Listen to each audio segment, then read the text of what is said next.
I'm Daisy, I'm the editor and founder of Startups Magazine. Startups Magazine is a print and digital publication which launched last year, and our sole aim is to champion tech startups.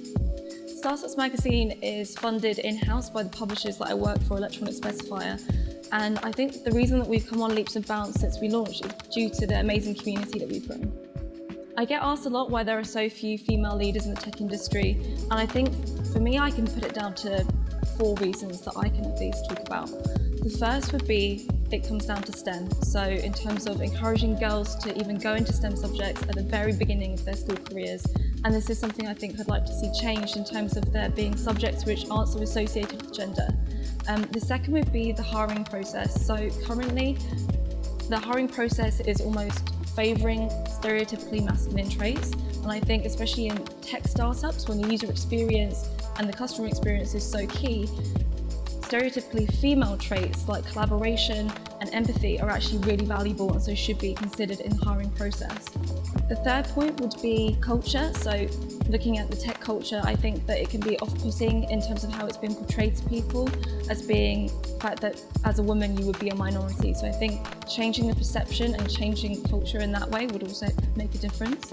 And the fourth point would be in terms of role models. I think there are amazing women in tech, especially a lot of the female founders I've spoken to, but it's a case of profiling them to make people aware of the opportunities there are and these amazing women to be showcased as role models for future generations and for their peers. I think the future of startups in the UK is really bright. There's a lot of support for them in terms of everything from resources to funding, and it's amazing to look across the UK and see how many hotspots there are of startups popping up everywhere. So it's not all just based in London. I think this is really positive. In terms of how I think that the startup world will change over the next few years, personally, I'd like to see founders working on how they hire talent and what their culture is like from day one, rather than trying to mimic corporations already. My advice for aspiring entrepreneurs would be to have faith with your idea. There's a really great quote from Martin Luther King, which is, "Faith is taking the first step, even when you can't see the whole staircase." So take the first step.